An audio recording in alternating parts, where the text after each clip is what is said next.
Hi, my name is Maria Pineda Vasquez del Bosque, and today I will be presenting on the physiology of addiction. Neurons. Neuron connections is how the brain communicates. The neurons are the cells found in the brain which are interconnected and relay information via electrical signals made up of chemicals known as neurotransmitters. Drugs can mimic these brain's neurotransmitters and can alter the amount of dopamine and serotonin release, resulting in extreme happiness.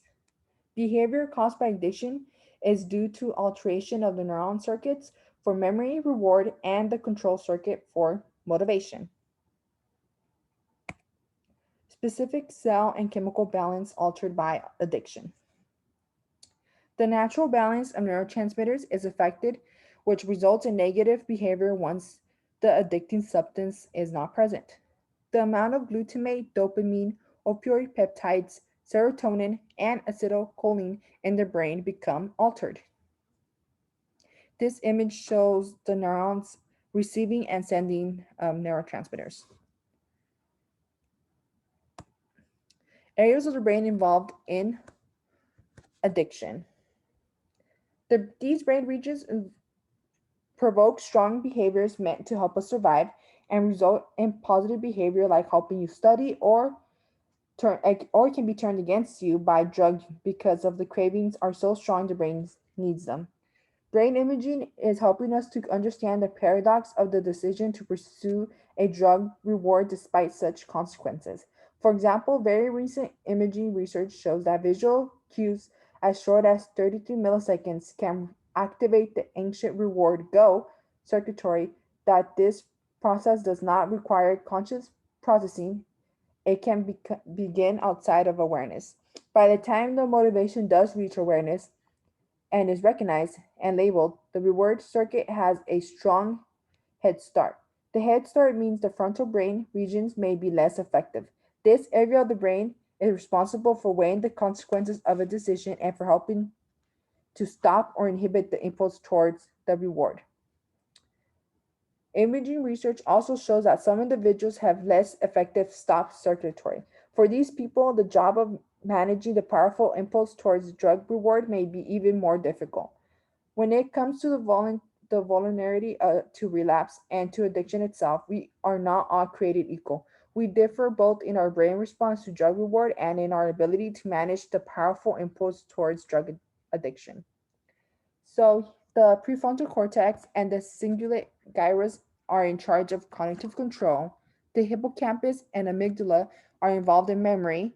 The orbital frontal cortex signals strong feelings of motivation. This image shows the circuits involved in drug addiction and abuse.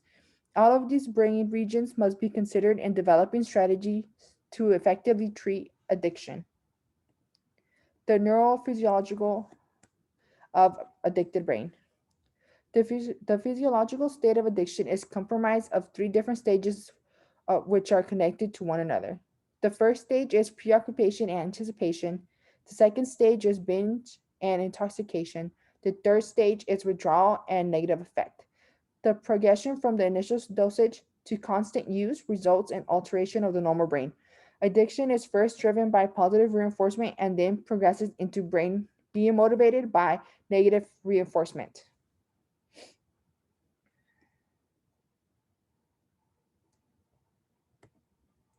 How the neurons normally function. Pleasure or euphoria, the high from drugs, is still poorly understood, but probably involves surges of chemical signaling compounds, including the body's natural opioids, endorphins, and other neurotransmitters in parts of the basal ganglia, the reward circuit. When some drugs are taken, they can cause surges of these neurotransmitters much greater than the smaller bursts naturally produced in association with healthy rewards like eating, hearing or playing music, creative pursuit, social interactions, or sex. It was once thought that the surges of neurotransmitter dopamine produced by drugs directly caused the euphoria, but scientists now think dopamine has more to do with getting us to repeat pleasurable activities, which is reinforcement, than with producing pleasure directly. For example, if a person eats a desired food, such as chocolate cake, the neurons release dopamine into the synaptic cleft. Dopamine binds to the dopamine receptors. Neurons fire with excitement at the appropriate and adequate rate. When a person does cocaine, the neurons release an extreme amount of dopamine into the synaptic cleft. Dopamine binds to the dopamine receptors. The neurons fire with intense excitement at an appropriate and rapid rate. So you with cocaine, you have much more dopamine being released. And the problem is that it builds a tolerance to such reaction. Neuron neuron tolerance. How does dopamine reinforce drug use? The feeling of pleasure is how a healthy brain identifies and reinforces beneficial behaviors such as eating, socializing, and sex. Our brains are wired to increase the odds that we will repeat pleasurable activities. The neurotransmitter dopamine is central to this. Whenever the reward circuit is activated by a healthy, pleasurable experience, a burst of dopamine signals that something important is happening that needs to be remembered and repeated. The dopamine signal causes changes in neural connectivity and makes it easier to repeat the activity again and again without thinking about it, leading to the formation of habits. Just as drugs produce intense euphoria, they also produce much larger surges of dopamine, powerfully reinforcing the connection between consumption of the drug, the resulting pleasure, and the external cues linked to the experience. Large surges of dopamine teach the brain to seek drugs at the expense of other healthier goals and activities. Cues in a person's daily routine or environment that have become linked with the drug because of changes to the reward circuit can trigger uncontrollable cravings whenever the person is exposed to these cues, even if the drug itself is not available. The learned reflex can last a long time, even in people who haven't used drugs in many years. For example, people who have been drug free for a decade can experience cravings when returning to an old neighborhood or house where they use drugs, like riding a bike the brain will remember. So the neurons that get high together fire better. Increase of drug produces a better high, which is false. The neurons have built a minimal requirement for all or nothing. Increase higher dose allows for the neurons to fire. Inhibits the communication of decision making. This is just the graph of how the brain functions once drugs disturbs the balance. Overcoming addiction beyond rehab. Homeostatic counteractive model of drug tolerance and dependence, which is this graph. In the counteradaptive model of drug tolerance and dependence, the carefully controlled balance between excitement and inhibition of neural activity in the brain, the initial state, is significantly altered by exposure to a physioactive drug, creating a state of activity imbalance, the drug state. In an attempt to restore the balance of neural activity, homeostatic neuroadaptive mechanisms are activated, the tolerance state.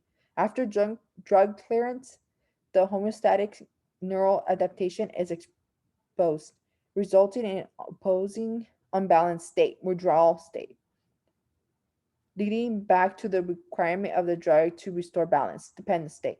Continuing use of the drug leads to further adaptation and an intensified requirement for the drug, resulting in a spiraling negative feedback cascade. So the neurons that get better together stay together.